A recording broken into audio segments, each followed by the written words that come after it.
예. 여기까지가 이제 진실입니다. 알겠습니다.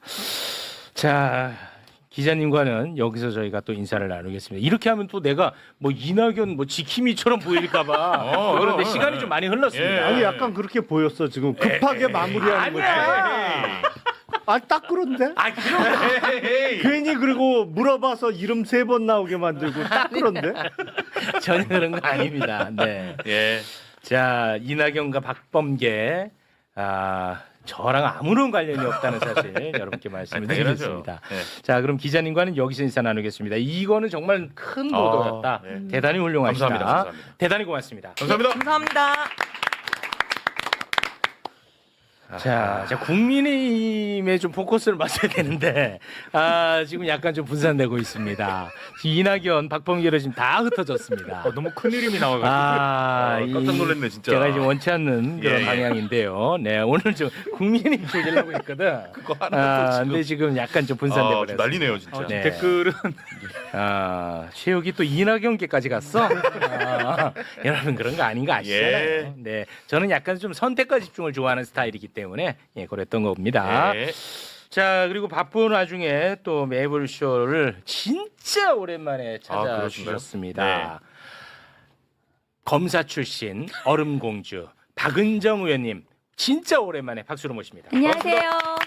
얼음이 필요한 더운 네. 계절이 돌아왔습니다. 예, 박은정입니다. 아이고. 네, 정말 오랜만에 함께합니다. 그부터 좀 나눠보도록 하겠습니다. 자, 이재명 대통령이 네. 이번에 또 조폭 연루와 관련해 가지고 SNS에 글을 하나 남겼거든요.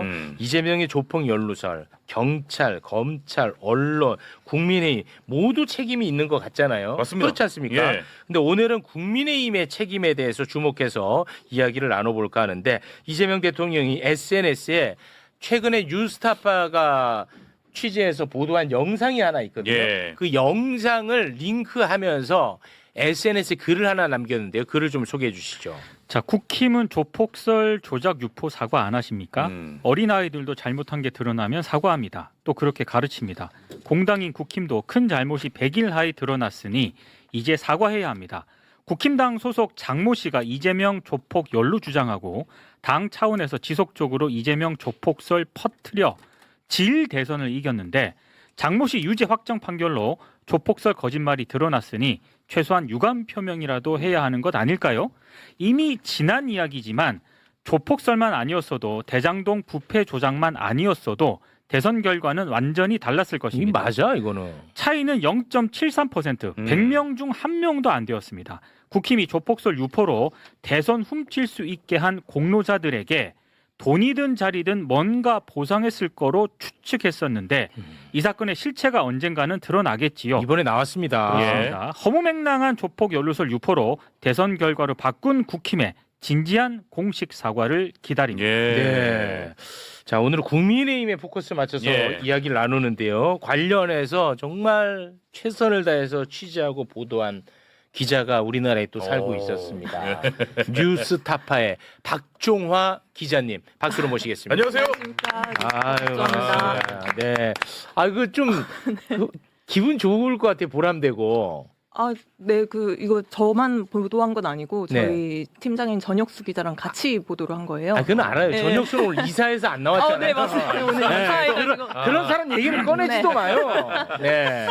그런데 이렇게 또 대통령이 그렇죠. 딱 그거 보도 링크해가지고 예. 이렇게 또 얘기하면 보람되죠, 사실. 그렇죠. 네, 뭐 보도한 입장에서는 놀랐고 그래서 네. 트위터에 올라왔네? 뭐 이러면서 저희끼리 대박. 그랬죠. 네. 근데 언론은 또 이거 관심 없어. 아이고. 희한합니다. 예. 오늘 다룰 텐데요. 관련해서 또 검사님 한 분을 저희가 모셨습니다. 김용남 검사님 박수로 모시겠습니다. 안녕하세요. 전 검사입니다. 네. 자꾸 세탁하지 마세요. 뭘 세탁이야 지금 내 현직 검사도 아닌 거는 당연하지. 네, 저희는 검사로 모시는 겁니다. 왜 그래요? 자, 이 얘기 지금부터 좀 나눠보겠습니다.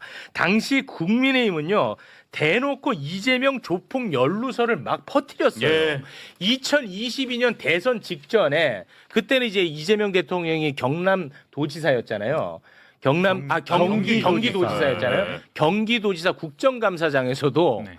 국정에 대한 이야기는 안 해. 예. 국민의힘이 조폭 연루설을 이야기를 해버립니다. 진짜. 예. 그때 그 장면 영상으로 보고 오겠습니다. 이재명 도지사는 코마 트레이드가 국제 마피아파의 조직원들의 도박 사이트 자금 세탁 회사인 줄 알면서도 특혜를 주었고 국제 마피아파 측근들에게 용역 등 시에서 나오는 여러 사업 특혜를 지원해주는 조건으로 불법 사이트 자금을 이재명 지사에게 수십 차례에 걸쳐 20억 가까이 지원하였고 현금으로 돈을 맞춰드릴 때도 있었습니다. 이 사실 알고 있습니까? 자. 어쨌든 공익정의 아까 들어보세요. 공익재보관 박철민 씨도 공개적으로 수사를 촉구하고 있고 장영하 변호사도 국수사기관에 고발한다고 합니다. 김용판. 저렇게 대놓고 했단 예. 말이야. 단정적으로 그것도. 근데 저기서 거론했던 그 조폭 박철민 그리고 장영하 변호사 이 사람들은 허위사실 유포로 유죄 확정 받았습니다. 예. 예. 예. 자 그런데 조폭 박철민 입장에서는 박철민.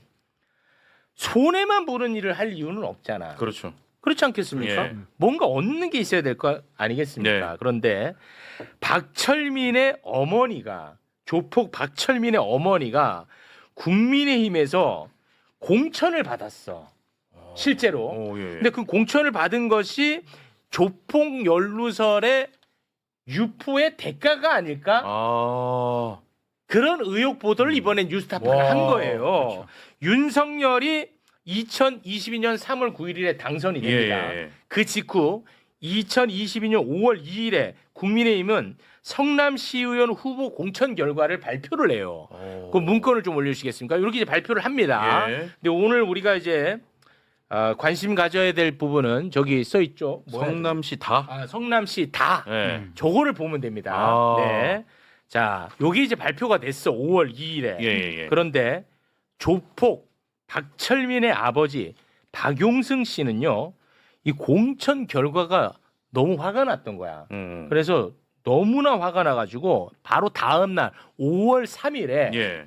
국민의힘 경기도당을 찾아가는데 큰 선물을 들고 찾아갑니다. 예. 예, 선물 좀 공개해 주시겠습니까? 가스통. 가스통입니다. 가스통을 끌고 예. 경기도당에 찾아가 버리는 거야. 오. 근데 박용승, 그러니까 박철민의 아버지 박용승이 누구냐? 예. 바로 이 사람이에요. 국민의힘 전 성남시 의원이었어. 이렇게 이제 가스통 딱 들고 갔죠. 네. 그러자 국민의힘은 성남시 다 선거구에 박용승의 부인 최영미를 공천을 합니다. 와. 뭐 새로 생겼지. 예. 어. 전 한국문화예술인 총연합회장 최영미. 실제로 공천 받았어요. 와. 예, 그 옷 입고 있는 사진 좀 올려. 여기 공천 오. 받았어. 공천 받았단 말이야. 예. 그런데 이 공천을 줄 수 있는 공천권을 가진 사람이 누구냐면 예. 박종호라는 사람이야. 박종호. 박종호. 예. 근데 이 사람은 나는 이 공천을 줄 수 없다라고 계속 얘기를 했대. 예. 그런데 위에서 내려 꽂았다는 거야. 그거를 녹취를 땄습니다. 함께 듣겠습니다. 처음 시작할 때부터 당신은 내 공천 못 준다. 나본도 나는 반대를 안 하지만은 나는 그건 주든 안 주든 상관 안 하는데 내보고 도당에 전화를 해서 달라든지 안 달라든지 그런 얘기는 하지 말아라. 그걸 박용승이 본인한테 얘기한 게 아니고 중앙당에서 저한테 부탁해오는 사람한테 제가 분명히 그랬어요. 거기에 부탁한 사람이 있었거든요. 그때 당시 중앙당 분이 제가 누군지 좀 알 수 있을까요? 그거는 얘기를 하면 안 되죠. 와, 이게 대박 중앙당. 보도 아니야? 와. 그러니까 이재명 낙선의 대가, 조폭 연루설 그렇죠. 퍼뜨려서 낙선의 대가로 공천을 받은 것 아니냐는 의혹 보도 대박 사건입니다. 와. 기자님 부연해 주세요. 와, 이거 대박 사건인데. 저 통화를 이제 저희 전혁수 팀장이 한 건데 예. 네. 저도 저 통화 내용을 듣고 놀랐습니다. 중앙당으로부터 이 연락을 받았다라는 거잖아요. 근데 그 중앙당이 어딘지는 저희도 추측은 안 돼요. 네. 어딘지는 모르겠는데 어쨌든 이 자체를 중앙당에서 연락을 받았다면 이전에 이제 박철민의 허위폭로 과정, 네. 그 장영하 변호사의 그 허위폭로 과정에 어떤 대가로서 네. 좀 의심이 충분히 되는 지점이고 그럼요. 중앙당에서까지도 좀 봐주려고 했다. 그렇습니다. 당 차원에서 했던 일 아니겠느냐고 볼 수 있는 예. 내용입니다. 그렇죠. 그리고 심지어 그 박용승 씨, 아까 그 박철민의 아버지.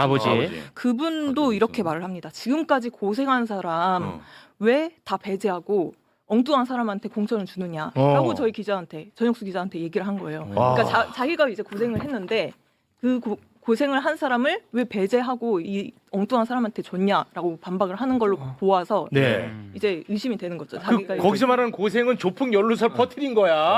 맞잖아요. 누군지 너무 궁금한데. 요거는 좀 설명을 해드려야 될 것 같아요. 네. 그러니까 당시에 국민의힘 소설기였습니다. 그러니까 잘 알겠죠. 네. 그렇구나. 그러네. 22년 기준. 맞잖아요. 근데 가끔 나도 헷갈려. 자, 그 박철민 씨의 모친이 시의원 공천을 받은 거잖아요. 예. 근데 시의원은 한 명 뽑는 선거구가 아니란 말이에요. 보통 복수 당선자가 나오잖아요. 중선거구를 우리가 채택하고 있으니까. 근데 네. 그 박용승 씨나 그 배우자인 최영미 씨는 시의원 국민의힘 가번 공천을 받았던 거야. 근데 나번을 받았어. 보통 시의원 같은 기초의원은 가번은 민주당이나 국힘이나 거의 100% 당선이에요. 아, 가는. 가번은. 예. 이게 시의원 보면 민주당 뭐 기초의원 후보 가 누구 나 누구 어떤 데는 다까지 가나 다까지 공천을 하고 네. 국민의힘도 역시 마찬가지예요. 네네. 근데 유권자들이 보통 기초의원 후보자들까지 다 몰라요. 그렇죠. 그래서 네. 보통 가번이면 당에서 가장 확실하게 미는 사람 이렇게 생각하고 보통 가번에 찍어요. 예. 그러니까 가번은 거의 당선이야. 당선을 양당이. 네. 근데 나번은 알 수 없어. 이거는 열심히 해야 잘해야 당선이야. 그러니까 공천은 받았는데 나번을 받으니까 박용승 씨가 열받아 갖고 내가 그거 이렇게 고생했는데 가번이 아닌 나번을 줘. 그리고 거구나. 가스통 몰고 경기 그래. 도당으로 간 거예요. 예. 원래는 기초의원이나 이렇게 우리 기자님 아니라는데? 아니, 가번 이 나번이 며칠 뒤에 추가가 된 거고, 그러니까 가스통을 이제 들고 갔잖아요. 그래서 이제 나번으로 추가 공천이 이루어진 거예요. 원래는 공천이 안 됐었어. 안 됐었어. 아까 문건 안 봤구나. 예, 안 됐어요. 기사 아예. 저희가 그러니까 어쨌든 궁금하게 결과적으로는 나번 공천이 된 거지. 네, 그래서 이제 떨어졌죠. 최영미 씨는 떨어졌고, 떨어졌어요. 예, 떨어졌습니다. 네. 그러니까 아예 그러니까 뭐냐면 아까 그 사람 안 보셨구나 녹취에. 그 원래 공천권을 갖고 있는 사람은 절대 나는 주지 않는다라는 게 굉장히 확고했나 봐요, 그 사람이. 예. 그러니까 그 차원에서는 아마 안 들어갔던 것 같아, 그죠? 맞아요.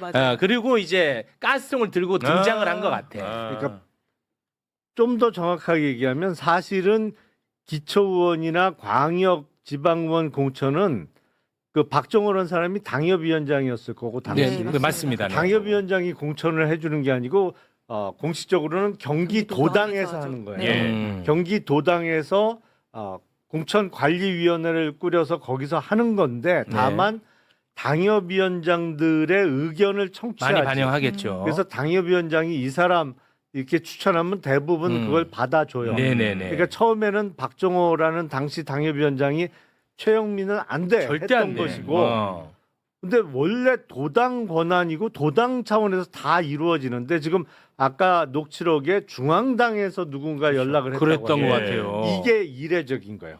왜냐면 중앙당은 이 지방의원 공천에 개입을 안 해요. 아예. 네, 왜냐면 권한이 없어. 그리고 중앙당은 요번 지방선거도 봐서 알지만 광역 단체장 공천하고 요번에 새롭게 추가된 게 국민의힘의 경우엔 인구 50만 이상의 지방자치단체장 공천은 중앙당에서 한다고 요번 지방선거에 국힘이 그렇게 하고 있는 건데 원래는 2022년 지방선거까지만 해도 광역 단체장만 중앙당에서 하는 거예요. 그러니까 중앙당에서 박정호 당시 당협위원장한테 최영미 공천 주라고 전화한 게 대단히 이상한 거지. 그러니까 조폭 연루설이라는 것은 이게 핵심입니다. 국민의힘 당 차원에서 했던 일 아니겠느냐. 요게 핵심으로 저는 보입니다. 네, 저희는 그래서 처음에는 이제 제목을 기획으로 써야 하나 고민을 했는데 기획까지는 좀 못 찾은 것 같아서 그 박철민과 장영하의 그 폭로 기획에 국민의힘이 연루됐을 정황이 곳곳에 보인다라는 식으로. 예. 그렇습니다. 예. 그 실제로 그 조폭 연루설 퍼뜨릴 때 함께 도와줬던 조폭이 예. 윤석열 캠프에서 선거했잖아요. 맞습니다. 그 박철민이 잠시 이제 무릎 수술 때문에 형집행 정지를 받고 이제 밖에 나와 있을 때 네. 박철민이 그때부터 이제 그 조폭 연루설을 기획을 시작을 하거든요. 그러니까 네. 이재명에게 수십억 원의 그 돈다발을 전달했다. 예. 성남 마피아 국제 마피아가 이준석 코마트레이드 대표, 성남 국제 마피아파 출신인 이준석 코마트레이드 대표가 이재명에게 20억 원 이상의 그 수십억 원을 돈다발을 전달을 했다라는 예. 그 폭로의 기획을 네. 그때부터 짜기 시작하는 거예요. 2021년 7월에서 8월 사이. 네. 근데 이분이 그때 이제 무릎 수술 때문에 밖에 나와 있었을 때 그 핸드폰이 없었을 거 아니에요. 네네. 원래 그 깜빵에 있었으니까. 네, 그렇죠. 네, 밖에 나와서 핸드폰을 구해야 되는데 그 핸드폰을 구해준 사람이 그 방금 그 얘기한 그 조폭. A 씨. 네, 아. 저희 이미지가 하나 있습니다. 5번 사진 틀어주시면 되는데요. 네, 저 지금 A 씨. 예, 이분 A 씨가 중앙에 서서 국민의힘 여기가 여의도 당사거든요. 네. 그래서 윤석열 후보 당시 대선이었으니까 대선 후보의 지지 이런 발표를 하는데 예. 이 A 씨가 그 박철민에게 휴대전화를 빌려주는 사람. 그렇습니다. 네. 아, 이게 딱딱 떨어지잖아. 예. 근데 더 재밌는 건 네. 이분을 이렇게 그 윤석열 선거 운동에 데려온 게 박용승 씨였습니다. 그러니까 아버지. 네, 아버지. 맞아. 박용승. 맞죠? 그러니까 그때 솔직히 당 차원에서 조폭들이 선거 운동 하고 있다는 사실 알고 있었죠? 아니, 대선 캠프는 워낙 커서 한쪽 구석에서 하는 거 다른 쪽에서 몰라요. 근데 어떻게 손가락 위주로 손 씻은 건 알았어요? 그 얘기 좀 그만해. 아니 그거는 들을 때마다 웃겨. 그거는 논리지 논리.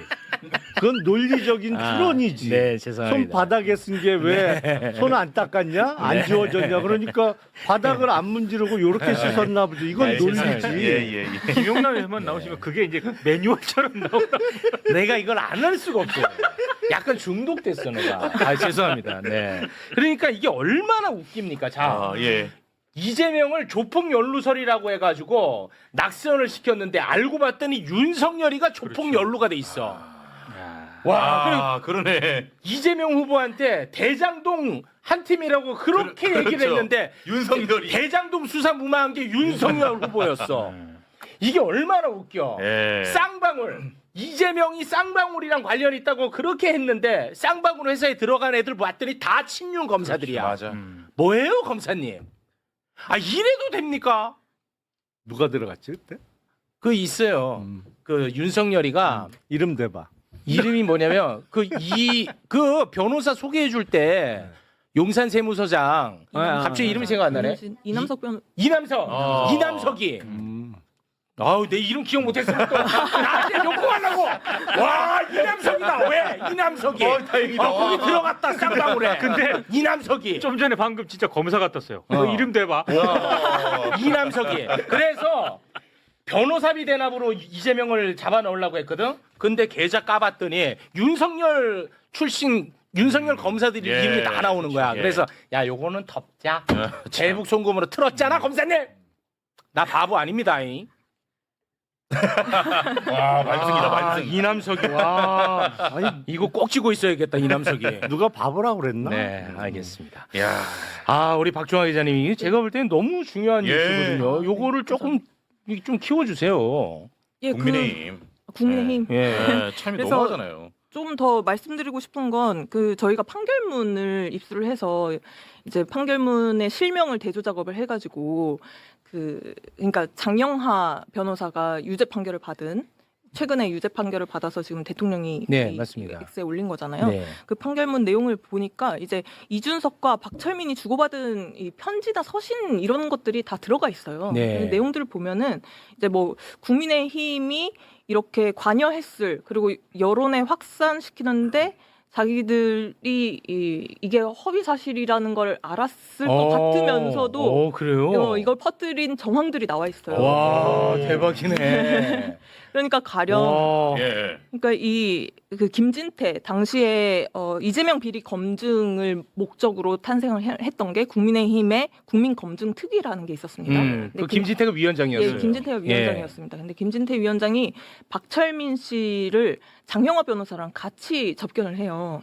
그 기자회견을 하기 전에 본인이 기자회견을 국회에서 하기 전에. 맞아요. 예. 그래서 접견을 했을 때 이 편지를 두 개를 전달받거든요. 편지를. 네. 그러면서 이제 내가 그 박철민한테 이 편지를 받았는데 이 조폭이 이재명한테 10억 원을 7차례에 걸쳐서 전달했다는 내용이 담겨 있다라고 이제 또 폭로를 했는데 그게 또 조작이었고. 그렇습니다. 그렇죠. 네. 근데 그리고 또 국민의힘의 그 박철민이 이준석한테 그 편지를 보내면서 이 폭로 전에 같이 합류를 하면은 우리가 이준석 너의 형량을 이렇게 감경을 시켜줄 수 있고 금전적으로 도움을 줄 수 있다 이런 얘기를 해요. 그러면서 하는 말이 국민의힘과 이낙연 캠프에서 형님께 금전과 사업적인 부분에 힘을 심껏 실어드리고 이재명 지사와의 부적절한 부분에 대해 명확한 자료를 주시면 박범계 쪽에서도 공직자의 잘못된 윤리적인 부분으로는 형님께서는 처벌을 안 받고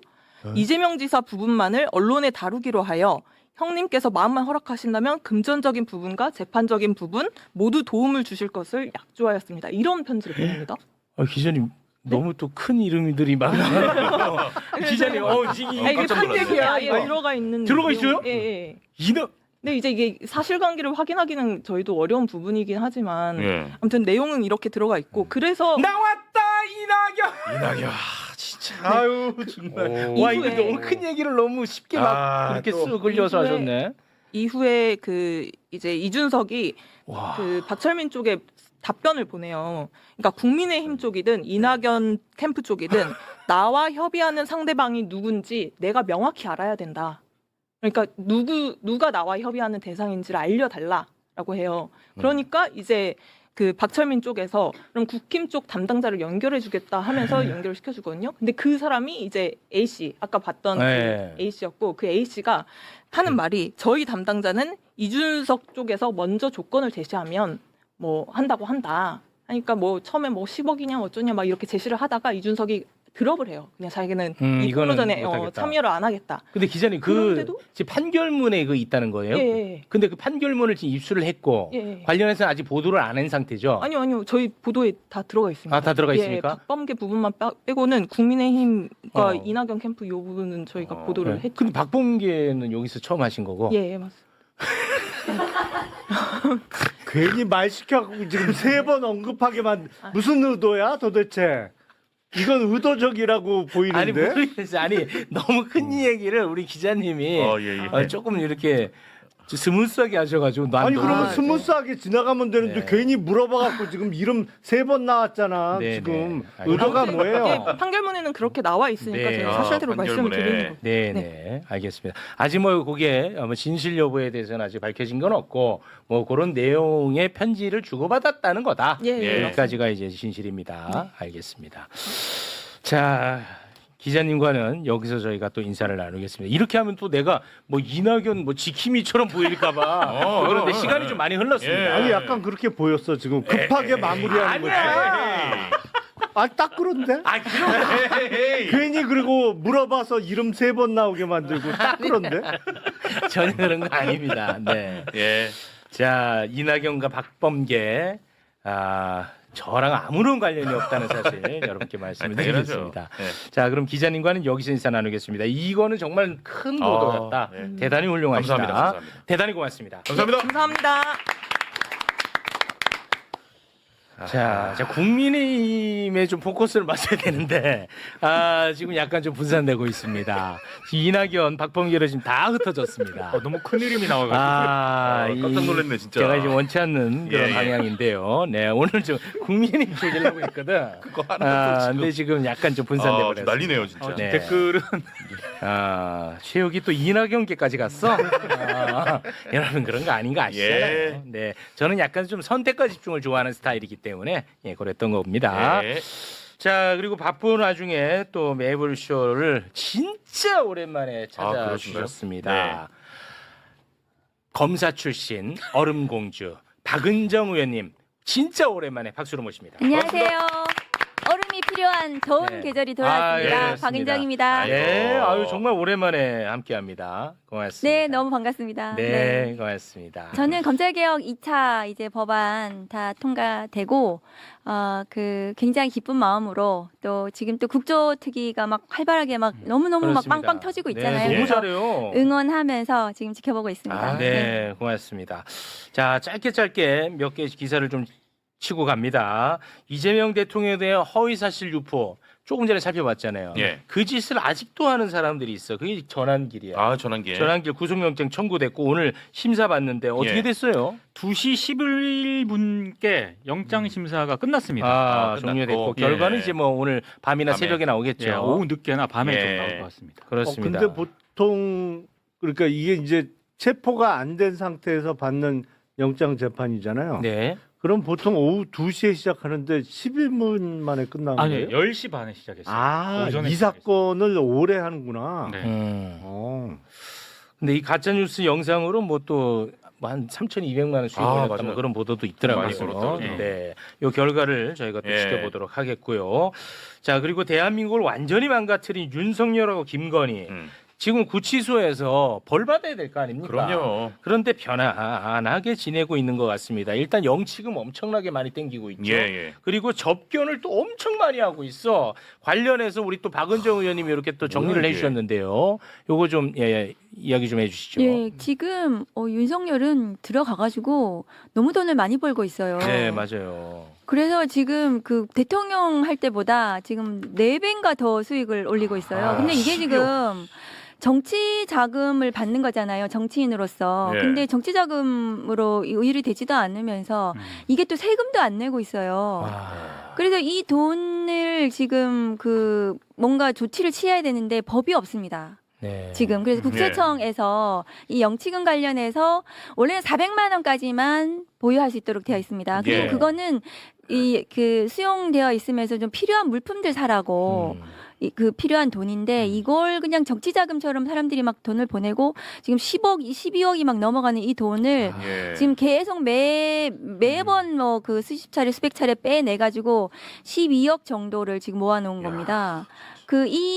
이거에 대한 개선이 필요해요. 지금 교도소 들어가서 아무 일도 안 하면서 대통령 할 그렇습니다. 때도 술만 먹고 아무 일도 안 했지만 네. 그 안에서 아무 일도 안 하면서 지금 돈만 벌고 있는 겁니다. 지금. 예, 그러니까 내란범에 한해서만큼은 이런 거 못하게끔 예를 들면. 그렇습니다. 네. 그리고 또 변호인 적견을 너무 많이 해가지고 안 그래도 저번에 변호인 적견할 때 양쪽 방을 다 비워놔가지고 예. 이 3개의 방을 혼자서 독차지하면서 하루 종일 변호인 만나고 있다 그랬잖아요. 예. 근데 요번에 확인했더니 그 2개 방은 지금은 비우지는 않고 아, 그래요? 그 특혜는 덜 받지만 1개 방을 혼자서 변호인을 하루 종일 만나고 있는 겁니다. 와. 그래서 다른 이 수용자들이 변호인 접견하는데 굉장히 방해를 받으면서 본인 뭐 수사 재판 받는 거 많다고 하면서 지금 그러고 있는 겁니다. 아, 진짜. 근데 가장 문제가 뭐냐면 윤석열, 김건희가 지금 변호인이 겹치는 부분이 있어요. 아. 그래서 윤석열, 김건희는 공범입니까? 공범 맞잖아요. 예. 근데 그 공범 간의 변호인들이 서로 말 맞추기 이런 거 하고 있지 않는가.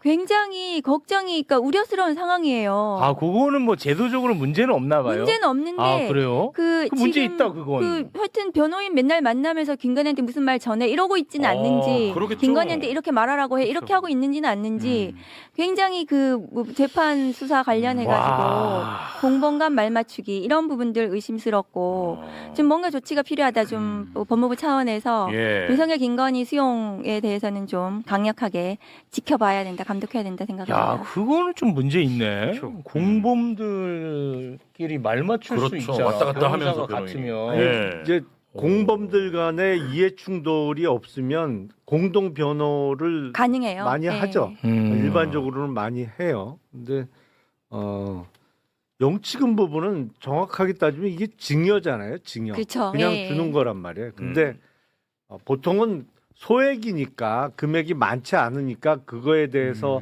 징여세나 이런 거를 뭐 해본 적이 없는데 이게 아마 우리나라 역사상 최다 액수일걸. 영치금으로 지금 12억 넘게 들어가는 맞습니다. 거는. 제가 보기에도 최다고 윤석열이 1등 12억이고 그 두 번째가 1억 정도예요. 와, 차이가 그러니까 많이 나네. 차이가 너무 많이 나는 거죠. 그러니까 이거를 증여세를 전혀 안 물리기에는 금액이 너무 많은 거죠. 그러네. 그래서 저희가 세법 이제 개정안이 국회에 들어와 있는데 예. 그래서 국세청에서 이 영치금에 대해서 자료를 받아야 세금을 물리잖아요. 네. 근데 그걸 못 받도록 되어 있어요. 국세청에서.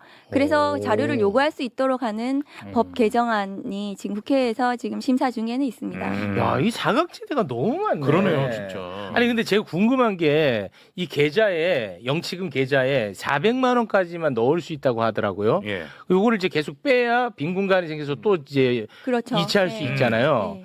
그럼 이거 어마어마하게 많이 이렇게 빼야 되는데 이거를 그럼 누가 매일 하는 거예요? 빼고 있는 거예요. 매일 지금. 누군가가 빼는 거예요? 윤석열의 그 이 동의를 받아서 누군가가 위임을 받은 사람이 계속 빼고 있는 것 같아요. 아, 그래요? 예. 그게 그렇게 이제 하고 400만 원이라는 게 네. 하루예요? 그게 아니에요. 그게 저 잔고. 기간이 있어요. 잔고가 400이어야 되는 거예요. 잔고. 400이 넘어가면은 그 돈을 뺄 수 있는 겁니다. 매일 빼고 있어요. 그래서 그게 12억이 되는 겁니다. 아니 그러니까 지금. 400만 원이 들어가 있으면 아예 이체 자체가 안 돼요? 그러니까 400 이체가 되는데 아, 이체는 되고. 400만 지금 그 안에 있어야지 더 넘어가서는 안 되기 때문에 그러니까 그래서 더 빼야지 되는 거죠. 그게 빼야지. 그러니까 누군가는 그 빼고 있는 거예요. 지금. 계속 그것만 하고 있는 그게 거예요. 12억이 되는 겁니다.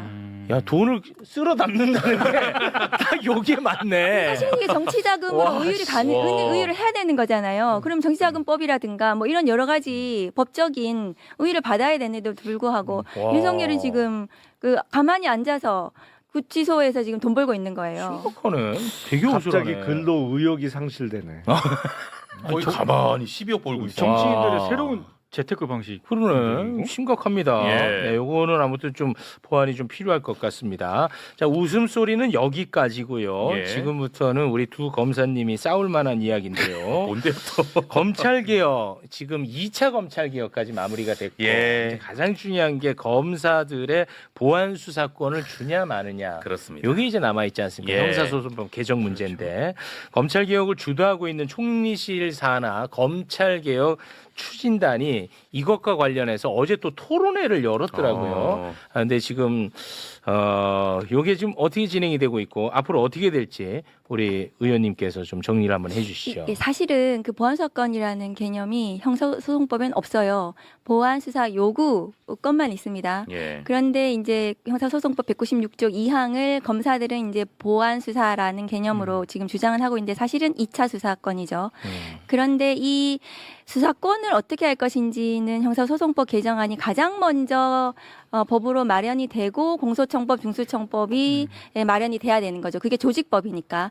조직에 들어가 있는 검사의 직무 권한을 확정한 다음에 조직을 만들어야 되는 게 가장 ABC인데 네. 그런데 이 형사소송법 개정을 뒤로 밀어놨어요. 밀어놨죠. 그 뒤로 미룬다고 해서 어쨌든 지선 이후에 이 형사소송법 개정안을 정부에서 이제 제출을 할 건데 그 전까지는 아마 토론회 등을 개최해서 국민들의 의견을 듣겠다라는 네. 취지로 아마 전국구로 돌고 있어요. 네. 그러니까 서울에서만 하는 게 아니라 어제는 광주에서 했더라고요. 광주에서도 하고 예. 그렇게 해서 많은 국민들에게 이 토론회를 통해 가지고 의견을 듣겠다는 취지로 아마 국무총리실에서 하고 있는 것 같습니다. 네. 그런데 이게 이제 점점 결정의 시간이 다가올수록 굉장히 또 치열해질 텐데요. 예. 네, 벌써부터 저는 겁납니다. 그럴 것은 아니고 사실 이제 무슨 이게 너무 이게 핫한 이게 정쟁의 대상이 되어서 네. 사실은 이게 한 나라의 형사사법 체계라는 것이 이게 정쟁의 대상이 될 사안은 아니잖아요. 예. 그렇습니다. 누가 수사를 하고 누가 기소를 하고 이것은 형사사법에 대한 문제이기 때문에 정책에 관한 문제인데 이게 굉장히 이제 정치적으로 서로 이게 핫한 주제가 돼버렸는데 그럴 사안은 아니고 네. 어떻게 하면은 국민들에게 이익이 되는 방향으로 국민의 권리, 인권을 보장하고 그렇죠. 범죄 피해자들을 보호하는 방향으로 갈 것인가를 이제 고민을 해야 되는 상황인 거죠. 예. 그런데 그동안 이게 검찰 개혁을 하는 이유가 뭐냐 하면 검찰권 남용이 너무 심했잖아요. 너무 지금 심해. 국조특위에 나와 다 있는 검사들 드러나잖아요. 보세요. 그 네. 오늘도 나와 있는 검사들 그 남욱 피고인에 대해서 검찰이 서울중앙지검 구치감이 2박 3일을 와. 가둬놓고 맞아요. 그 밤에 조사를 하면서 아이들 사진 보여주고 장기를 꺼내니만이 이런 얘기 했다는 거잖아요. 그러니까 그 수사권 남용이 너무 심했고 너무 그 심해. 수사권으로 정치 수사를 해서 윤석열 정권 하에서 정적 죽이기 이재명 대통령에 대한 그 문제 때문에 검찰 개혁을 하겠다는 거라서 네. 그럼 수사 기소 분리를 하자. 수사권과 기소권을 분리를 하자는 것이 가장 기본적인 검찰개혁의 원칙이고 그것은 대통령 공약이기도 하고 모든 국민들이 지금 다 동의하는 거잖아요. 네. 그럼 수사기소 분리를 원칙대로 하는 것이 네.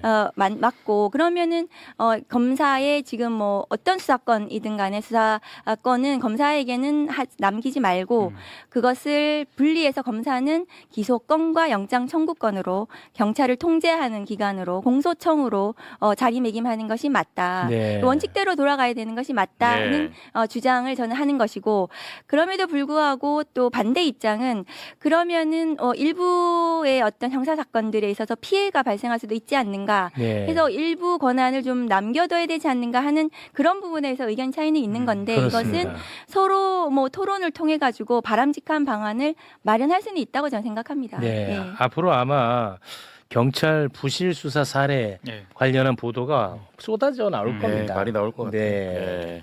근데 이제 저는 좀 쉬고 있잖아요. 지금 공소청 증수정법 통과시키고 보안사 2차 사건 관련해 가지고는 6월 이후에 한다 그래 가지고 저희 준비를 하고 있는데 근데 이 검찰발 언론 플레이가 너무 심해요. 지금도 지금도 그냥 세상의 경찰이 너무 악마화가 되어 가지고 그 경찰 수사가 그냥 엉망진창이라는 것을 검찰발로 너무너무 많이 계속 나오고 있어서 이것은 좀 바람직하지 않다. 네. 왜냐하면 검사도 수사를 잘하기도 하고 못하기도 그렇죠. 하고 경찰도 잘하기도 못하기도 그렇죠. 하고 다만 누가 잘하나의 문제는 아니에요. 네. 이것은 권한을 어떻게 가져가서 바람직하게 행사하게 할 것인가 그 그렇습니다. 문제인데 이것은 2011년 검찰개혁, 2017년, 2022년 검찰개혁 국면마다 경찰 수사가 엉망이고 경찰이 암장시키고 돈 받고 뭐 맞아요. 이런 경찰 수사에 대한 문제점을 검찰발로 너무너무 많이 그렇습니다. 하고 있거든요. 네. 그런데 지금 이렇게 말씀드리고 싶어요. 형사사건이 140만 건 정도 됩니다. 그러면 그중에서 피해자가 있는 범죄가 사건이 한 100만 건 정도 돼요. 네. 그중에서 보안 수사 요구를 하는 게 8.7% 정도 돼요, 작년에. 그럼 8만 7천 건, 한 9만 건 정도 됩니다. 보안 수사 요구를 하는 게. 근데 검사가 직접 보안 수사를 하는 것은 그보다 훨씬 적어요. 그러니까 한 8만 9만보다 몇만 건 정도 되는데 검사들이 자료를 안 내놔요. 얼마나 하는지. 다만 그 몇만 건 수사, 검사가 하는 보안 수사, 2차 수사죠. 그것을 누가 할 것인가. 검사가 지금 하고 있는데 잘하고 있는 것만 지금 내놓으니까 막 엄청 잘하는 것 같잖아요. 못하고 있는 건 절대로 홍보 안 합니다. 검사들이.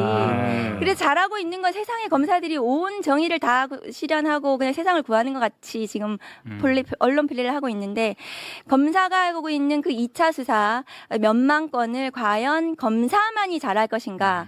그것을 누가 하게 할 것인가의 문제. 그것을 결정해야 되는 거죠. 그러니까 그것을 검찰개혁이 검찰권 남용이 문제가 되어서 지금 검찰개혁을 하겠다는데 다시 검사에게 줘서 한다면 그럼 저는 이 문제의식에 다시 되돌아가야 돼요. 지금 대장동, 대북 송금, 지금 문제가 된 서해 피격 공무원 사건 뭐 여러 가지 사건들이 있잖아요. 뭐 통계 조작부터 시작해서 지금 문제가 된 국조특위의 많은 사건들이 검찰의 2차 수사권을 남겨놓으면 똑같이 가능합니다. 네. 검찰이 그렇습니다. 남겨놓으면 똑같이 가능한데 그러면 그럼에도 불구하고 수사권을 남겨놓을 것인가?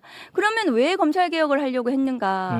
그 문제로 다시 돌아가는 거예요. 그러니까 물론 검사들이 지금 잘한다고 지금 주장하는 그 사건들은 검사들이 잘해서 지금 나오고 있지만 반드시 검사만이 해야 되는 것은 아니다. 네. 그것은 경찰이 제대로 하도록 하면 된다. 그리고 통제하고 감독하고 제도적인 장치를 마련하면 된다라고 그렇습니다. 저는 주장을 하는 거죠. 네. 그런데 검사에게 그 사건을 남겨두고 대장동, 대북송금, 뭐 서해피격 여러 가지 통계 조작 이런 수사를 그대로 할 수 있는 구조를 그대로 두고 그럼에도 불구하고 2차 수사권을 그대로 남겨두자라고 주장하면 어떤 대안이 있는가. 네. 이 문제를 해결을 할 수가 없는 거예요. 이 검찰권 남용 부분을, 개혁을.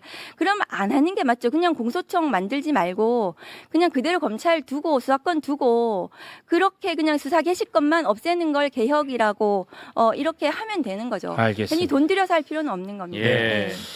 자, 이 논의가 이제 또 본격적으로 언젠가 또 시작이 될 겁니다. 네, 네. 오늘도 또 이 얘기하니까 또 댓글이 아주 시끄럽네요. 네. 이제 시작인데. 이제 막 시작이 된 예. 겁니다. 자, 그러면은 박은정 의원님과는 여기서 저희가 또 인사를 나눌까 하는데요. 뭐 혹시 못다한 말씀 없으시겠죠? 마지막으로 네.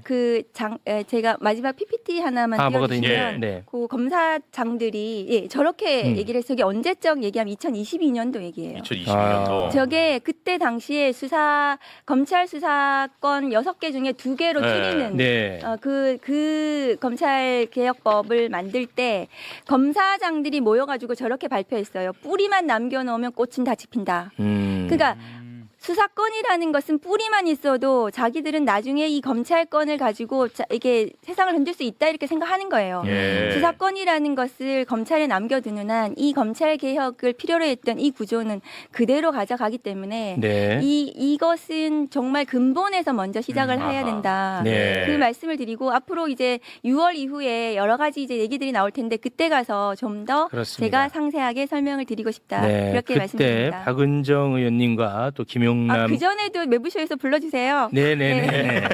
김용남 의원님하고 또 대판 한번 싸워봅니다. 네. 네. 그건 이제 공익적인 싸움이니까요. 예. 네. 알겠습니다. 지금까지 박은정 의원이었습니다. 대단히 고맙습니다. 감사합니다. 자, 시간 기가 막히게 오늘 마치고 있습니다. 오늘 딱 맞나요? 너무 행복합니다. 예. 지금부터는 민심 살펴보고요. 민심 가야죠. 지방선거 이야기를 나눠볼까 합니다. 자, 본격적인 이야기에 나누기 앞서서 우리 김용남 의원님, 네? 그 지방선거 관련해서 네. 지방선거 관련해 가지고 그 하남갑 김용남 의원님 얘기 계속 나오는데 이거 자가발전이에요, 아니 무슨 뭐 논의가 있는 거예요? 한남갑은 지방선거와 동시 실시되는 국회의원 보궐선거죠. 그러니까 보궐선거. 네, 그거 계속 야 예민하게 반응하시네. 있나 보네. 뭐 계속 올라와 김용남. 아니 그게 이제 유튜브에서 누군가가 용남, 하남, 가남부터 시작된 거야. 용남 말장난.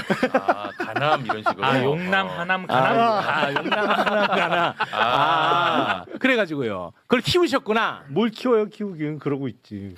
그 읽었구나. 그래서 답했구나. 답은 안 했는데. 에이 하셨네. 안 했어요. 내가 봤어. 진짜? 내가 아니 뭐 제가 뭐 안 할 이유는 없죠 뭐 이런 아니야 식으로. 그렇게 얘기를 안 하고. 네. 아니 하남에 관심이 있다. 정말. 아니 근데 경기도 사람이 하남 아니라 오늘 그 얘기도 했는데 평택을이 가장 핫해졌잖아요. 평택을 핫하고 있습니다. 평택을 관련해서 뭐 조국 대표 출마하고 평택을 관련 얘기하다가 제가 있는 법무법인이 평택에도 사무실이 있다. 그 얘기했더니 또 평택 얘기를 야, 또 자가발전이네. 전혀 아니에요. 자가발전이었어. 나는 이게 어디서 나오나 했는데 자가발전이었습니다. 스스로가. 대단합니다. 예. 누가 대단해 아니라니까. 고맙습니다. 예. 네. 자, 오늘 민심을 저희에게 또 짚어주실 리얼미터 이택수 대표님 박수로 모십니다. 네. 안녕하세요. 네.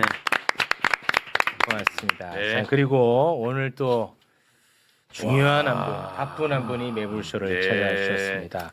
어려운 경선을 통과했어요. 엄청 치열했죠. 예. 그리고 충남도지사 민주당 후보로 결정이 됐습니다. 그렇습니다. 누구냐? 바로 박수현 후보입니다. 박수로 모십니다. 예, 안녕하십니까. 최욱이 형님 박수를 좀 세게 더 쳐주세요. 세게요. 제가 왜 이런 얘기를 하냐면 지난번 3월 10일의 출연에 대해서 매우 유감을 표시하면서 다시 한번 합니다. 3월 10일 날 기억 안 나서요 그때. 정원호 후보님하고 저랑 둘이 출연을 같이 했는데 모셨죠. 그죠? 네. 예. 근데 제가 3월 6일 날 출마 선언을 했는데 예. 3월 10일 날 저를 여기다 불러서 맞아요. 예. 정원 후보님이랑 둘이 불렀어요. 맞아요. 근데 정원 후보님은 압도적으로 1등을 하고 있었는데 네. 저는 출마 선언도 하기 전의 여론조사를 가지고 띄워놓고 저를 약 올리셨거든요. 그래서 제가 그때 그랬나? 기억도 안 나십니까? 그래서 제가 그때 생각하기를 체육 두고 보자. 반드시 내가 당선돼서 나오리라. 그때 그러셨어요. 맞아요. 그랬잖아요. 네. 맞아? 그래서 기억나요, 오늘 제가 진짜로? 경선을 통과하고 이 자리에 온 것은 체육 앵커의 그런 불공정 진행 때문에 오늘 조지로 감사. 오셨네. 조지로. 오늘도 한번 까불어 봐라. 뭐 이런 의미에서. 하여튼 감사하게 생각합니다. 그 덕분에 제가 도끼를 품을 수 있어. 그렇지. 그래서 이기고 나왔다. 몰랐어. 1등 공신인데. 몰랐어요. 아니, 우리 그 작가분 중에 또 양순조 팬클럽이 있나 봐요. 정말요? 모르겠어요. 안 그러고서 그렇게 할 이유는 없잖아. 나도 몰라요. 나 지금 유추하는 거예요. 나도 몰랐어요. 예. 작가진의 양승조 팬클럽이 있는 거죠. 예, 그렇게 결론 짓도록 하겠습니다. 예. 그래도 그 어려운 해방을 이겨내고 네. 와, 결선까지 가가지고 야. 이겼어요. 대단하시네요. 그리고 굉장히 늦게 준비하셨잖아요. 네. 그때. 제가 딱 한 달 남겨놓고 출마선을 했는데 그것은 충남대전의 행정통합이라고 하는 큰 이슈가 있는데 그것을 성사시키는 것이 국회의원으로서 정치인으로서의 도리 아니겠습니까? 그래서 그랬구나. 그것이 어떻게 되는가 그걸 성사시키기 위한 노력을 최대한 하느라고 사실은 그것이 무산되는 시점까지 기다릴 수밖에 그랬었구나. 없었어요. 그래서 무산이 되면서 그때 늦게 출마 선언을 한 거죠. 그 지금 이제 경선 결과들이 거의 이제 마무리 국면 아니겠습니까? 그 두 분 다에게 공통 질문인데요. 이번에 그 민주당 경선 결과를 보면서 표심의 방향성 같은 게 혹시 있는지 제가 좀 그게 궁금해가지고요.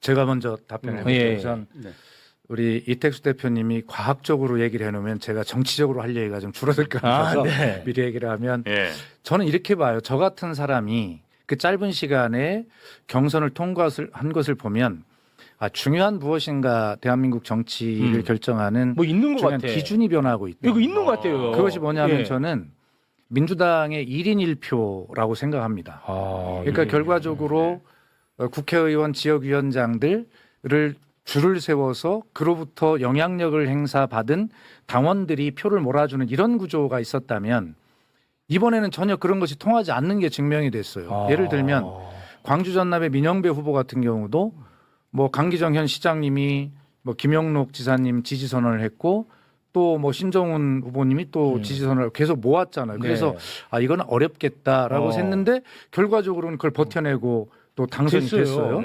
또 저 같은 경우도 사실은 죄송하지만 충청남도가 국회의원 지역구가 10개거든요. 10개인데 뭐 제 거 하나는 빼더라도 9개인데 그중에 저를 지지하신 분이 한 분도 안 계십니다.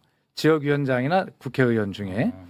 그럼 충남에 9곳 중에 민주당이 9곳이라는 거예요? 아니 지역구가 그런데 거기에 지역구의 지역위원장이 있으니까. 그래서 이제 거기 보면 한 명도 없었어요? 예, 그렇습니다. 인간관계를 어떻게 하세요?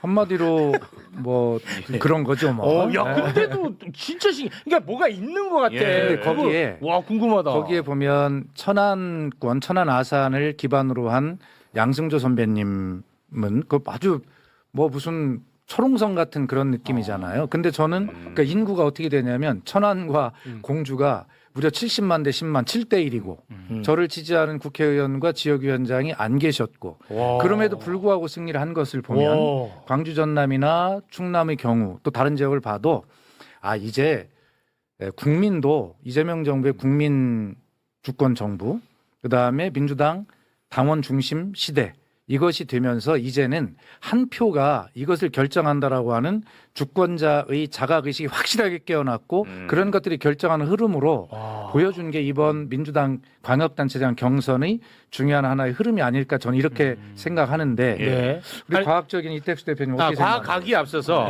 그러면은 뭐 세력 규합이나 옛날에 이제 그걸로 이제 영향을 많이 행사하고 그렇게 결과가 일어났는데 이번에는 뭐 그런 게 전혀 먹히지 않았다. 1인 1표제. 그러면 그 당원들은 그 뭘 기준으로 해가지고 판단을 해야 될 거 아니겠습니까? 그러니까 이런 것 같아요. 이제 저는 사무 경선을 주장을 처음부터 선언했습니다. 출마하는 날. 조직선거 안 하기, 줄 세우기 없기, 네거티브 안 하기, 캠프 없기. 저는 그거는 약속이 아니라 뭐 조직도 원래 없네. 얘기 들어보니까 개파가 없네. 아니 그걸 금방 그렇게 눈치채 못해요. 내가 설명을 해야 되는데. 그러니까 이 네 가지는 뭐냐면 제가 할 능력이 없는 거를 선제적으로 선언하는 거예요. 그러네. 한마디로 잔머리죠. 이게. 네. 꼼수. 그런데 거기에 큰 바닥의 흐름을 좌우하는 게 있는 것 같아요. 되게 사람들이 심정은 누군가 좀 뭔가 이상하게 일방적으로 몰린다거나 뭐 이렇다면은 내가 좀 균형을 잡아줘야 되겠어라고 하는 이런 흐름이 있는 것 아닙니까? 또 그것은 합리적인 것이 어떤 것을 결정하는 것은 주권자가 결정하는 거잖아요. 그런데 바로 이럴 때 우리가 권력을 행사해야 되겠어. 이 한 표의 권력. 뭐 이런 어떤 것들이 뭐 옛날 구시대의 용어로 이야기하면 동정심이라고 할지는 모르겠으나 그러나 저는 이것이 당심이든 민심이든 주권의식의 발로다. 이렇게 저는 표현을 하거든요. 앞으로 저는 이런 것들이 대세가 되고 굳어지지 않을까 이런 생각을 해서 네. 정말 저는 인구 220만을 대상으로 하는 충청남도 도지사에 도전하면서 사무실도 없이 딱 핸드폰 하나 가지고 차 안에서 길 위에서 선거를 치렀는데 후보는 제가 된 것입니다. 하여튼 상징이 있다고 생각해요. 네. 저는. 우리 리얼미더 대표님, 이 당원들의 표심 방향성. 네, 그 양승조 전 지사 같은 경우는 워낙 조직에 기반한 캠페인을 하셨던 분이고 우리 박세현 대변인께서는 이제 원내에서 대변인도 하시면서 주로 SNS를 통해서 직접적인 당원들과 소통 그리고 뭐 유튜브도 직접 출연하시기도 하고 뭐 이런 부분이 주요했다고 보이고요. 그다음에 5극 3특을 설계했던 그 당의 원조시거든요. 그러니까 균형 오국 발전. 삼통은 다 자기가 설계했대. 누가 그런 소문을 냅니까? 제가 설계자입니다. 김경수 후보자가 얘기했어요. 그건 이렇습니다. 김경수는 건들지 마십시오. 아니, 거기 어렵습니다. 선거. 아니 건드는 게 아니라 네.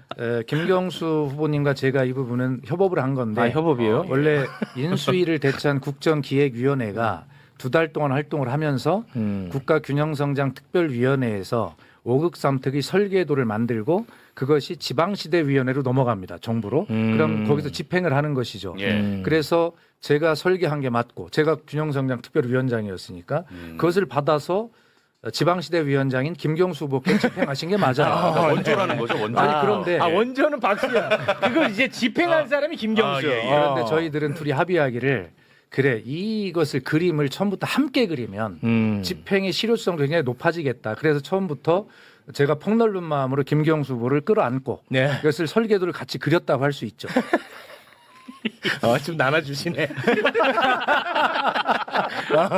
그분은 지금 어렵습니다. 상황이. 아니, 저는 사실만을 이야기합니다. 그래서 자, 지난번 말씀드렸던 것처럼 이재명 대통령의 국정수행 평가와 이 지방선거 캠페인의 또 실제 득표율의 결과는 굉장히 밀접할 것이다. 왜냐하면 지난 여러 차례 지방선거에서 대통령의 평가하고 여당 후보들의 지지율, 득표율은 굉장히 유사했거든요. 뭐 그런 차원에서 이재명 정부에서 국정기획위원회에서 이런 설계를 하셨고 또 당에서도 대변인으로서 주요 역할을 하셨단 말이에요. 그래서 양승조 지사님도 경험도 많고 훌륭한 분이지만 일단 현재 정부에서는 이재명 정부하고 코드를 맞추는 데는 박수현 의원이 더 수월할 것이다. 도민 입장에서 우리한테 더 유리한 국면 지점이 많을 것이다라고 보는 거죠. 그러니까 당원들이 이번에 판단할 때 이재명 정부의 철학이 누가 더 가까이 있을까? 그렇죠. 그런 거를 고민했다는 중앙 정부와 지방 정부의 어떤 매칭 면에서는 훨씬 박수현 의원님이 그 유리한 지점이 있다라는 거예요. 네, 알겠습니다. 지금 댓글에 우리 박수현 후보를 조금 좋아하지 않는 분들도 계신 것 같아요. 뭐 조금 서운한 부분, 아쉬운 부분에 대해서 글을 많이 올려주고 계시는데 아니 그러면 여러분은 김태흠을 찍으실 거예요? 아니 이거 왜들 그러시죠? 아니 지금 그러면 그 후보 잠깐 좀 사진 있으면 자 이렇게 지금 이제 경쟁을 하게 돼 있는데 그래서 김태흠인데 박태흠이 아니고 이름이 잘못됐네. 김태흠. 김태흠을 어떻게 보면 지지하실 거면 그렇게 계속 하세요.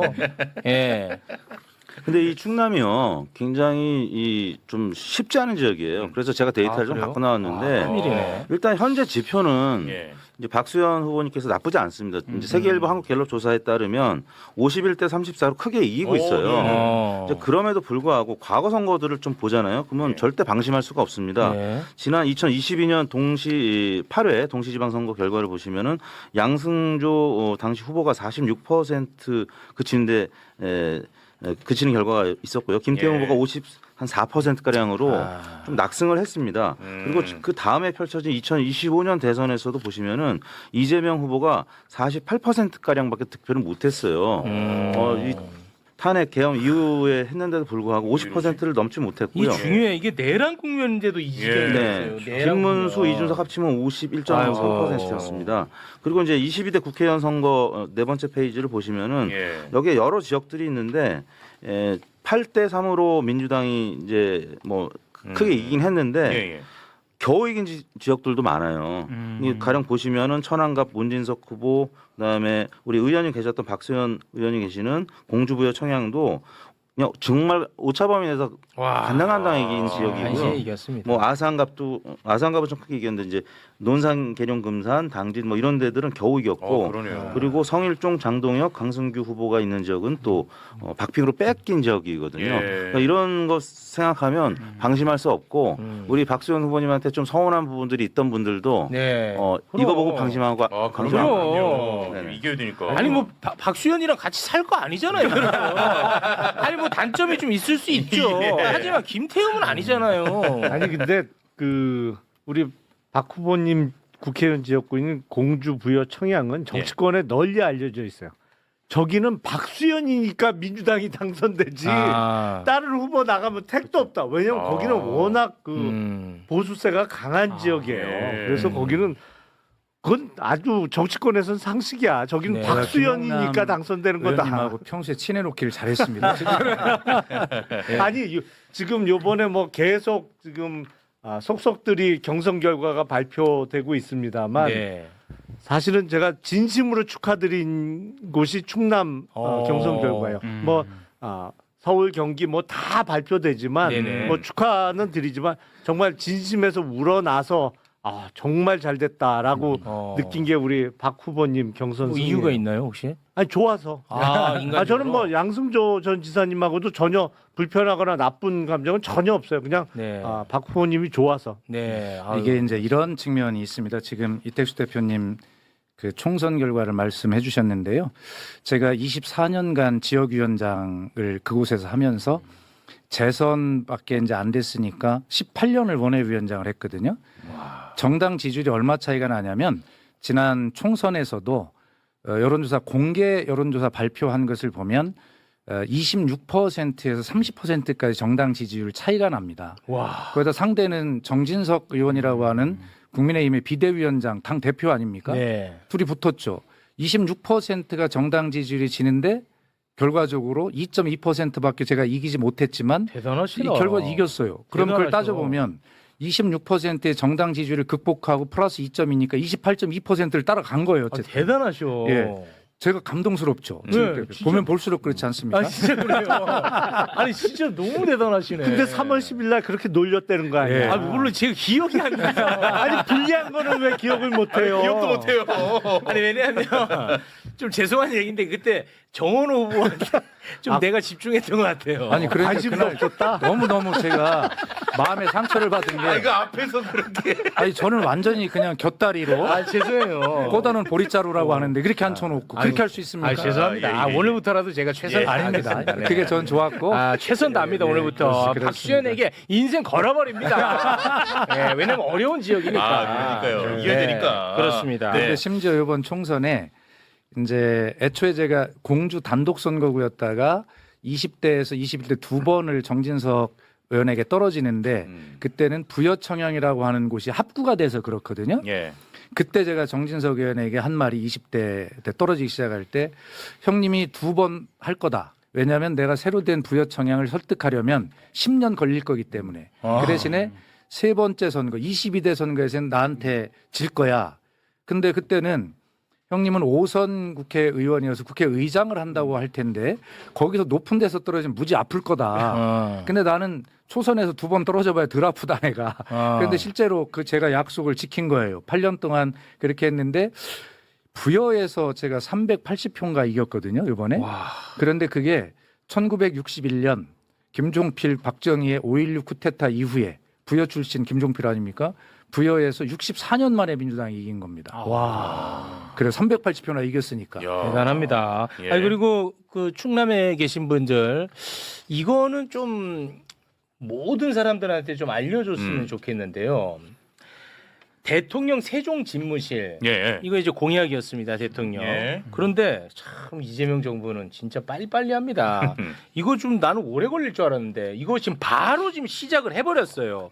2029년 8월 입주를 목표로 해가지고 예. 지금 실제로 입찰 공고 냈고요. 설계 공모까지 냈습니다. 이거 빨라. 지금 진행되고 예. 있습니다. 자, 그런데 이거 박수현이 제안했어. 이거 알려야 돼. 그렇습니다. 이거 알려야 돼. 이제 예. 우리 체육 앵커 제대로 제가 감사합니다. 이거 알려야 돼. 이거 큰 거예요. 예. 아니 확실히 공천 확정되니까 태도가 바뀌네. 이기는 편이 내 편. 원래 아, 좀 이거- 그런 성향이 이거 있어요. 알려야 된다고. 아니 엊그제 대통령께서 퇴임식은 세종에서 할 수 있도록 예. 빨리 맞아요. 해라라고 신속 추진 지시를 하셨는데요. 네. 이게 작년 8월에 국정기획위원회 얘기를 계속해서 죄송한데 계속 이게 저는 주장하기를 신속 추진 과제로 선정하지 않으면 이게 되게 어렵다. 그렇지. 이렇게 해서 계속 제가 국정기획위원회에서 이 세종 집무실을 신속 추진 과제로 선정할 걸 계속 주장을 했어요. 네. 제안했죠. 그래서 결과적으로는 선정이 됐어요, 이게. 네. 그래서 제가 신속 추진 과제 선정 그 발표를 세종시에 내려가서 직접 김경수 우리 네. 후보님이시죠? 네. 지방시대 위원장을 옆에 세워놓고 제가 발표를 했습니다. 지방시대 위원장. 제가 네. 메인입니다. 네. 네. 김경수는 건드리지 마세요. 아니, 어쨌든 네. 함께 너무 힘들어요, 거기. 함께 내려가서 발표를 네. 했는데 대통령께서 그 이후에 작년 9월에도 한번 이걸 신속하게 해야 된다는 말씀하셨고요. 네. 엊그제도 또 지시를 하셨는데 전 너무 기뻐요. 이거를 정말 대통령의 이런 강력한 의지가 없으면 이재명 대통령 임기 5년 중에 사실 하기가 어려울 수 있습니다. 그렇지. 제가 국회 세종의사당 건립추진위원이기도 합니다. 지금. 그래서 이런 것들을 잘 내용을 알고 있는데요. 이런 측면에서 이재명 대통령께서 그때마다 정확한 지점을 짚으셔서 의지를 강력하게 표시해 주시는 것 이게 굉장히 중요하다 생각하고요. 그다음에 하나는 제가 신속추진과제 선정으로 제안했을 뿐만 아니라 그때까지 이것은 대통령 제2집무실로 불렸습니다. 이름이 예, 그렇습니다. 제2집무실. 그럼 뭔가 이상하게 뭐 국회도 세종시 분원이라고 하고 제2집무실이라고 하면 뭔가 부속 건물 같잖아요. 그러네. 그래서 국정기획위원회에서 제가 이름도 기분 나쁘다 바꾸자. 와. 그래서 제2집무실이 아니라 대통령 세종집무실로 공식화하자. 이렇게 두 가지를 제안해서 잘하셨다. 이름도 바꾸고 그다음에 신속추진과제로 선정이 되어서 예. 바로 그때 세종시에 내려가서 제가 직접 발표도 했는데 하여튼 이 모든 것은 제가 어쨌든 기여를 한 바는 있지만 네. 모두 이재명 대통령님께서 이렇게 강력한 의지를 보여주시기 때문에 29년에 완공이 되고 퇴임식은 세종시에서 할 수 있게 됐다. 이렇게 이게 마무리하겠습니다. 굉장히 큰 변화거든요, 몰랐네. 이거는. 예. 네. 그걸 이제 제안을 하시고. 이거는 충남에 계신 분들 요거 좀 소문을 좀 많이 내주시면 좋을 것 같습니다. 네. 혹시 그 시간이 좀 많지가 않아서 예. 우리 후보님이 이제 지사가 되면은 행정통합 그건 어떻게 되는 겁니까? 행정통합은 바로 이번에 그 충남과 대전이 전부 다 민주당이 될 가능성이 높다고 하죠. 그렇다면 행정통합에다 찬성하기 때문에 바로 충남도지사로서 대전시장과 함께 행정통합 추진 의사를 다시 밝히고 로드맵을 추진할 겁니다. 그래서 28년 총선에 통합시장 선거를 함께하는 방안을 로드맵을 가지고 추진하겠다고 이미 말씀을 드린 바 있습니다. 그러면은 만약에 이제 그대로 만약에 추진된다면 네. 그러면은 둘 중에 한 분은 뭐 둘 중에 한 분이 아무튼 예. 임기가 그러면 단축되는 거예요? 아니 그거야 어쩔 수 없죠.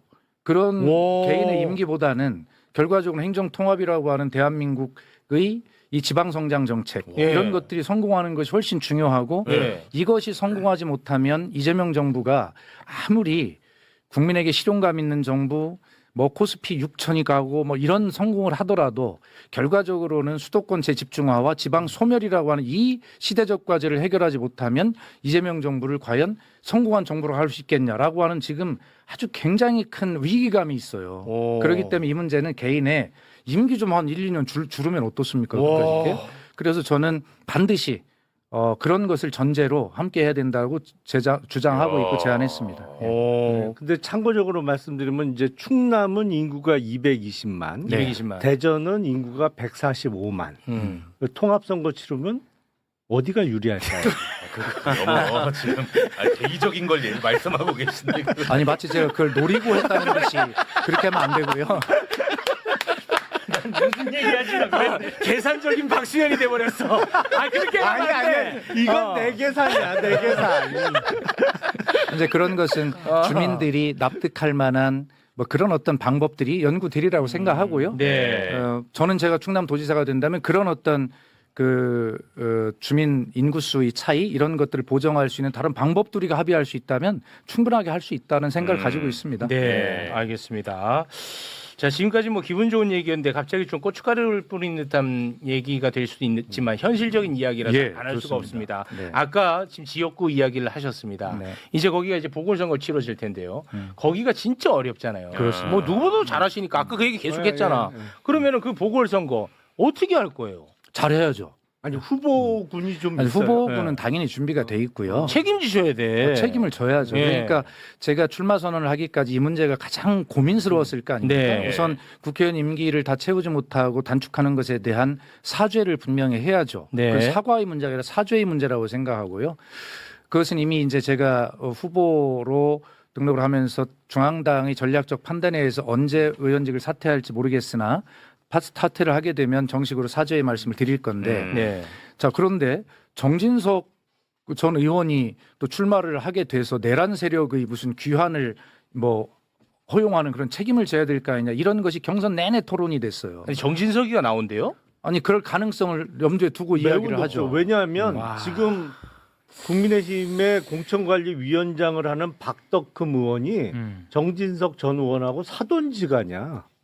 사돈이야, 사돈. 아니 그렇게 사사롭게 공천하는 것도 아니 근데 문제고. 사사롭게 공천을 한다니까 두고 봐. 이제 아니 그리고 나중에. 그런 아니, 사람은 그래서- 아니 공주에 대한 모욕입니다. 아니 그래서 그거는. 제가 말씀드리는 것은 제가 사죄 드릴 것은 주권자인 공주부여 청양 시민들에게 사죄 드리는 것이고요. 예. 그러나 그렇다고 해서 제가 아까 말씀드린 5극 3특의 어떤 성공이나 지방 소멸의 대응이나 또 AI 시대의 대비나 이런 것들이 설계자로서 책임 있게 집행해야 된다는 그런 불면의 고민 이런 것들을 통해서 제가 선언을 했는데 네. 더 큰 책임으로 책임을 지겠다고 저는 말씀드릴 수밖에 없는데 네. 아니 제가 어떻게 정진석 전 의원이 출마할 것이라는 것을 가정을 하고 그 제 판단 출마 여부를 판단하겠습니까? 그건 있어서는 안 되는 일이잖아요. 아, 상식적이면. 그럼요. 예, 예. 그런데 자꾸 경선 기간 중에 정진석 의원이 출마 귀환을 전제로 자꾸 저를 공격을 했습니다. 그런데 좋아요. 그렇다고 해도 저는 믿는 것이 예 우리 정당 지지율이 26% 이상 차이 나는 곳에서도 사람은 박수현을 찍었던 네. 공주부여 청양 주권자들의 그런 높은 민도, 민주의식, 시민의식을 저는 믿습니다. 네. 그렇기 때문에 이런 문제를 가지고 뭐 어떻게 할 거야 라고 책임져라고 하는 것은 아니 제가 책임질 건 지겠으나 책임질 야 될 그럴 일들을 하는 사람들이 이상한 거 아닙니까? 그걸 정진석이 출마를 한다거나 이런 아, 것들이 그거는 진짜 네. 모욕적이에요. 하여튼 뭐 그런 생각이 예. 들고요. 저는 시민의 힘을 믿습니다. 네. 이런데 국민의 힘을 믿는다고 하면 이상할까 봐. 아 저는 이게 진짜 굉장히 좀 걱정되거든요. 예. 네. 아, 네, 제가 너무 걱정스러운 데이터만 말씀을 드린 것 같은데 네. 제가 이제 한두 페이지만 더 보여드리겠습니다. 5번째 페이지 보시면 2018년 지방선거랑 이번 지방선거가 이제 비슷하다고들 하는데 당시에 문재인 대통령의 국정수행 평가가 지금 이재명 대통령의 국정수행 평가처럼 굉장히 높았습니다. 아 2018년에 네, 지금 거의 비슷하게 두 분이 한 66% 안팎 이렇게 나오고 있는데 네. 그때 당시에 양승조 지사님이 이인재 후보를 크게 앞섰습니다. 62대 35. 그래서 지금 이재명 대통령의 충남에서의 국정수행 평가가 비슷하게 나오고 있기 때문에 박수현 후보님이 지금 여론조사에서 한 51% 나왔다고 해도 실제 득표는 60%에 가깝거나 더 이상 나올 가능성도 있어요. 예. 그렇게 되면 광역단체장과 또 지역의원과 그리고 교육감 이렇게 한꺼번에 이제 줄투표하는 경향성들이 있기 때문에 예. 그래서 지역 주민들은 아마 중앙정부, 지방정부, 그냥 국회까지 같이 시너지가 날 수 있는 아마 후보를 뽑을 가능성이 매우 높습니다. 이번 선거는. 네. 그래서 너무 걱정을 안 하셔도 된다. 네. 또 박수현 후보님이 워낙 캠페인도 굉장히 포지티브하게 하셨었어요. 네거티브가 아니라. 그리고 대나무론 과거에 김태흠 지사나 양승조 지사 다 입장이 좀 다르고 심지어 당도 다른데도 과거에 지사님들의 또 좋은 부분들은 또 평가를 박수현 하면서 삼행시 가겠습니다. 자, 오늘 들어봐야죠. 그렇습니다. 민심을 끌어올리는 데는 삼행시만 하면 삼행시가 없다는 게 최고입니다, 요즘. 과학적으로 지금 입증이 됐단 말이죠. 네. 충남도지사 후보 박수현으로 삼행시 가도록 하겠습니다. 박수 받을 정치인이 계십니다. 수려한 외모와 화려한 언변의 정치인이죠. 현명한 시민들의 판단을 기다리고 있겠습니다. 그 이름 박수현. 모발. 도민으로 바꿔주세요. 도민들의 현명한 판단을 기다리겠습니다. 그 이름 박수현. 아, 왜 이렇게 긴장되냐 내가. 갑자기 시키면 되겠죠. 내가 긴장돼. 내가 하겠다고도 안 했는데.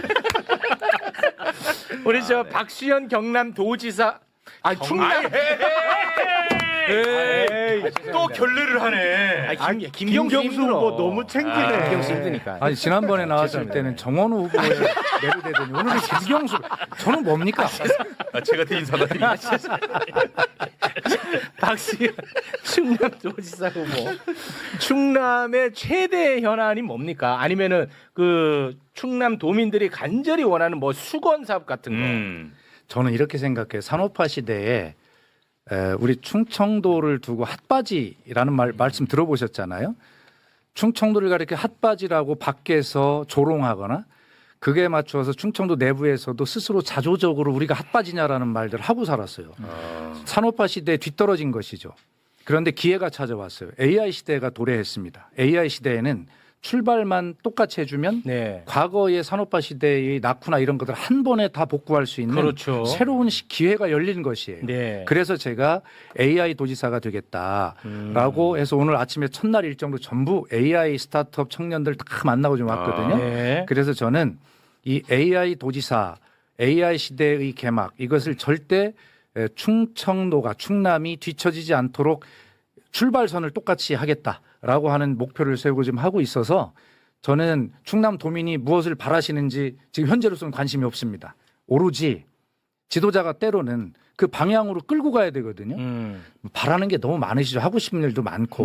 그러나 그 모든 것을 다 앞서가야 되는 것은 그런 일들을 소망들을 다 잘 해내기 위해서도 AI 시대의 출발에 절대 뒤처지지 않아야 되기 때문에 저는 AI 시대로 빨리 가자라고 도민들을 그렇게 호소하고 그런 방향으로 이끌고 갈 계획입니다. 네, 알겠습니다.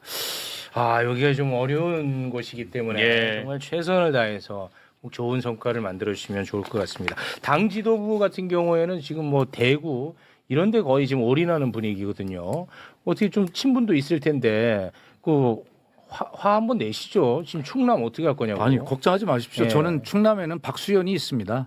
그렇기 때문에 제가 제 힘으로 또 우리 당원과 또 민주 시민들의 힘으로 새로운 질서를 만들어낼 것이고 이미 그런 준비가 돼 있기 때문에 정청래 대표가 전혀 오지 않아도 자신 있습니다. 아니 그러니까 뭔가 오고 안 오고가 아니라 전폭적인 정책적 지원. 아, 그거 이미 AI 시대 예산을 정청래 대표가 2026년도 이재명 정부 첫 예산에 AI 충남을 여는 과기부 소관의 AX 대전환 예산, 그다음에 중소벤처기업부 소관의 지방주도형 AI 대전환 예산을 당 대표 예산으로 이미 확보해 줬어요. 그래서 지금 그 그림을 약 1 내지 2조 원 규모로 지금 충남 테크노파크와 나이파 그다음에 박수현 의원실이 지금 그림을 그리고 있는데 이게 충청남도 충남형 AX 대전환의 큰 그림이 될 거고 이게 출발을 어깨를 똑같이 하는 그런 일을 이미 정청래 대표가 해주어서 이 이야기는 널리 알려져 있습니다. 장동혁 대표는 같은 우리 충남 보령 출신인데도 지금 미국에 가 있고 또 같은 충남 금산 출신인 정청래 대표는 이미 충남의 AI 출발을 위한 국비 확보를 당 대표 예산으로 확보해 준 바가 있습니다. 엄청나게... 아니 정청래 대표가 이런 말을 드려야 될 텐데. 자, 그 같이 경쟁했던 나소열, 양승조 두 분하고는 어떻게 좀 원팀이 되는 거죠? 아, 그럼요. 제가 경선 결과가 발표되는 순간 바로 딱 전화기를 들고 양승조 후보님께 전화를 바로 드렸어요. 걱정했습니다. 혹시 전화를 안 받으시면 어떻게 하나. 그러면 그런데 바로 한 2번 정도 바로 받으시더라고요. 아유, 고맙네요. 그러면서 저에게 정말 축하한다라고 축하를 해주셨고요. 그리고 제가 형님 제가 부족합니다. 함께 이끌어 주셔야 되겠습니다라고 말씀을 드렸더니 좋다고 하셨고요. 네. 나소열 군수님은 이미 이제 박수현 지지 선언을 하신 입장 아니겠습니까? 네네. 그리고 개인적으로는 또 제 고등학교 6년 선배님이시고 어쨌든 그래서 양승조 예비후보님과 나소열 그 후보님이 아주 저희는 원팀이 되기로 그것이 민주주의고 민주당입니다. 그걸 뭐 따질 이유도 없죠. 그렇게 네. 참 말씀 주셨습니다. 아유, 고맙습니다. 네. 자, 그럼 오늘은 이쯤에서 마무리를 지어볼까 하는데요. 네. 어떻게 좀 괜찮겠죠? 뭘요? 충남도지사로서 펌프질 한번 해줘요. 아니 그러니까 저는 믿어 의심치 않아요. 네. 우리 박수현 후보께서 그 아까도 얘기했지만 정당 지지도가 거의 30% 차이 나는 지역에서 재선 의원을 했잖아요. 네. 그리고 뭐 그거는 정치권에 너무 잘 알려져 있어요. 지역구 관리를 어떻게 했는지. 근데 그 스타일대로만 이번 선거 치르고 또 충남 도정을 뭐 이끌어 가시면 뭐 걱정 안 해도 조금 된다. 더 걱정 안 해도 된다고. 아, 생각해요. 저렇게까지 말씀해 주시는 저도 건 마무리 처음 발언 보네. 하겠습니다. 네. 우리 김용남 의원님 정말 그 어려운 때 정말 민주주의를 지지해 주신 점에 대해서 진심으로 깊이 감사드린다는 말씀드리고요. 하여튼 아까 말씀하신 대로 용남, 하남, 가남 이 문어발식 이 확장이 이루어지기를 바라고 무조건 하고 보는 거야. 바라고. 야, 그냥 립 서비스야. 아무것도 없어. 그냥 립 서비스야. 아이 그런 거 하지 마요. 오히려 더 속상해요. 그 다음에 제가 처음 여기 출연하자마자 우리 매불쇼에 유감을 표한다라고 그렇게 말씀을 드렸는데 마무리는 그래도 훈훈하게 그래도 매불쇼에 이렇게 출연을 했기 때문에 제가 그렇게 널리 또 당원들과 우리 시청자들에게 알려져서 또 이번 승리를 하는데 큰 도움이 됐기 때문에 매불쇼에 진심으로 감사드린다라고 하는 감사로 마무리를 하겠습니다. 네. 아 이거 지금 댓글에 워낙 그런 글들이 지금 뭐 많이 있어가지고 전 도저히 왜 그런지 이해는 못하겠습니다만 그 박수현 후보님이 그 반명 이미지가 있어요. 아 제가요? 이거 왜 그런 게 왜 올라와? 아니 그러니까 그게 이제 제가 수석 대변인을 하니까 신문에도 다 그렇게 쓰던데요. 왜? 저 친청이라고 그 정청래의 최측근이라고 그래서 제가 기자들에게 브리핑을 했어요. 진짜로 수석 대변인 때 여러분 저는 민주당의 수석 대변인이지 당 대표 수석 대변인이 아닙니다. 네. 그런데 여러분이 기사를 쓸 때 자꾸 나를 친청 정청래의 최측근이라고 쓰면 여러분은 민주당의 이야기를 듣는 것입니까? 정청래 대표 개인의 이야기를 듣는 것입니까? 여러분들이 모순 아닙니까? 그러니까 앞으로 저를 그렇게 부르지 마십시오. 저는 민주당의 자랑스러운 수석 대변인입니다. 이렇게 제가 브리핑을 한 적도 있거든요. 네. 그리고 그것은 이미 대통령께서도 말씀하신 바가 있어요. 잘 알려져 있잖아요. 정청래 대표 보고 만찬대 갔을 때 혹시 반명이십니까? 그렇게 물어봤던. 근데 그 유머를 그거 진짜라고 또 막 얘기하는 사람. 그러니까 그 말이 안 돼요. 그래서 아니 정말로 저 오늘 용어를 정리할게요. 제가 그래서 그동안 저는 계파를 가져본 적이 없어요. 그건 유명한 이야기입니다. 그래서 저는 늘 누구 편이냐 그러면 저는 친민이다. 민은 백성민자이기도 하고 민주당 민자이기도 합니다. 그런데 오늘부로 다시 하나 생각이 났어요. 저는 친충입니다. 이제 충남지사 후보로서 친청과 이름이 비슷하긴 한데 하여튼 재미가 친충입니다. 조금 없는. 근데 어쨌든 저는 누구의 계파를 써본 적이 없고 계파 오로지 없습니다. 당원이 후보로 만들어주신 당원 계파이고요. 예, 그렇다는 말씀드립니다. 근데 저는 이제 최욱 앵커님께서 지난번 출연할 때 그렇게 좀 소홀했던 측면. 근데 그게 오히려 박수현 후보님의 지지를 끌어올렸어요. 맞습니다. 왜냐하면 우리 국민들은 언더독 효과, 그러니까 좀 불쌍한 사람들한테 표를 더 줘야지 들거든요. 그러니까 고도의 전략이 아니었나 싶을 그렇습니까? 정도로. 굉장히 아주 예리합니다. 확실히 데이터에 기반한 분석이다 보니까 예리합니다. 그런 기준이라면 나는 뭐가 돼도 되겠다. 맞습니다. 네. 자, 그러면 오늘 여기서 마무리를 짓도록 하겠습니다. 박수현 충남도지사 후보의 3명 대단히 고맙습니다. 감사합니다. 감사합니다. 네.